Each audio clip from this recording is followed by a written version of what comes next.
Hello everyone! Body must be in perfect condition.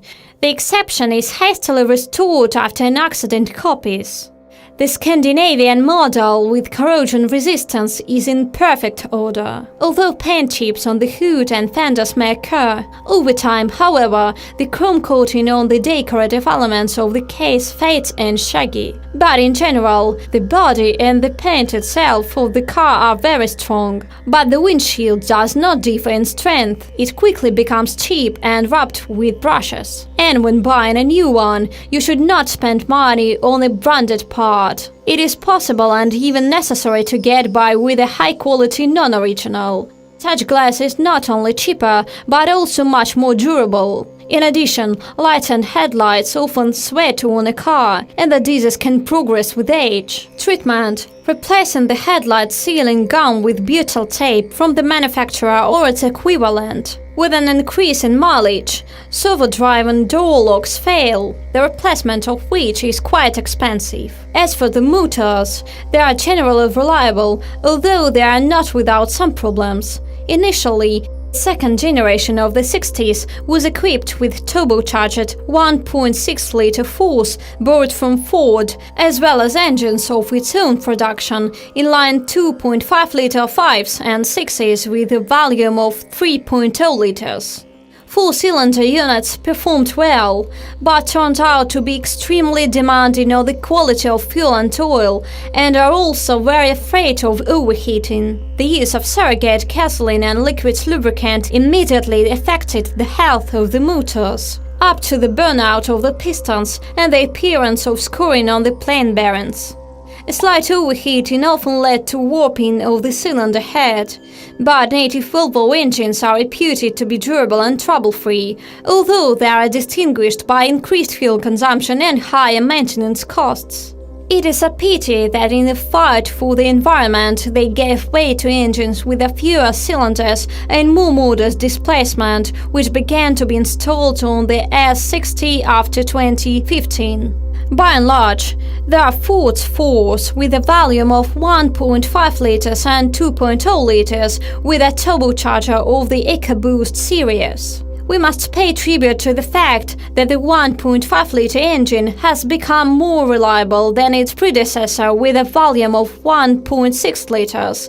It is less prone to overheating, problems with the timing mechanism and the phase variation system have sunk into oblivion. However, due to the rather high degree of force in the engines, their resource still leaves much to be desired. Therefore, apparently, the Swedes removed their 1.5-liter 4 with a capacity of 182 horses from the Russian engine line. If on a 2.5-liter 5s the turbine takes care of about 250,000 kilometers or more, then on downsizing engines it wears out after 150,000. And by 100,000 kilometers, the crankshaft wheel seals can get wet. The boost pressure control solenoid valve fails. There are questions to 2-liter engines.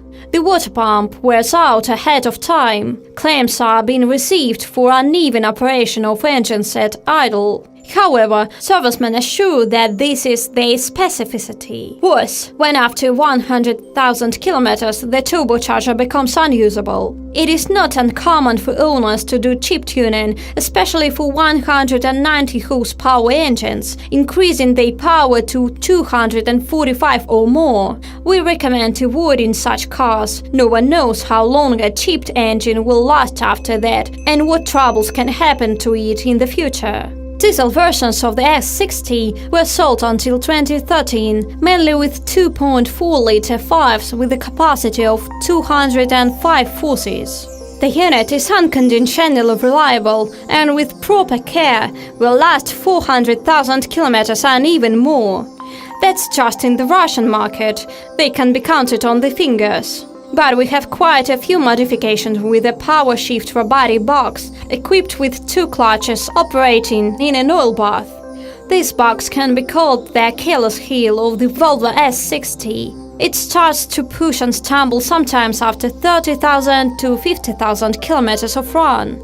and although the unit was repeatedly upgraded and reflashed electronic brains, it did not become noticeably more reliable. Therefore, the company decided to completely remove the robot from the arsenal of Russian Volvo after restyling. Moreover, along with power shift, the manual transmission was also abolished. All the 60s younger than 2013 come with 6-speed automatic, and the most powerful versions with 8-band automatic transmissions. Both boxes are not burdened with problems, and after the upgrade, the 6-speed has become even more reliable. There have been no complaints about the 8-band automatic transmission at all. Dealers recommend changing the oil in them every 60,000 kilometers on average. The all-wheel drive transmission with Haldex clutch is also hassle-free. Its units are subject to lubrication every 60,000 to 80,000 kilometers. After a run of 150,000 kilometers, the drive shaft crosses and the outboard bearing will remind of themselves. By 150,000 kilometers, pay attention to the wheel drives. If during acceleration or at speed strong vibrations are felt, and when starting off with the wheels completely turned out, a crunch is heard, immediately go to the service to replace the external CV joints. At the same time, check the condition of the internal grenade. By this run, it usually stays at the end of its resource. You can also buy a non-original part. There are a lot of offers on the market, but it is better to find the original. As experience shows, the branded grenade noses much longer. The suspension of the 60s is strong. True, the chassis parts are very expensive, although the same suspension elements can be bought cheaper if you order non-original parts. The steering rack can withstand 120,000 kilometers and even more. Moreover, it can be repaired, or rather, restored for only $300 in exchange for a worn-out old one. There are more and more workshops offering such services in large Russian cities. Summing up, we can state that a used S60 will not ruin the second owner. To minimize unforeseen costs, we advise you to stop at post-Stalin cars, in which most of the childhood diseases have already been cured. And the best choice is a 2-liter modifications with a capacity of 190 or 245 horses with a classic automatic. If you ever had such a model, share information about what and how it breaks in the comments.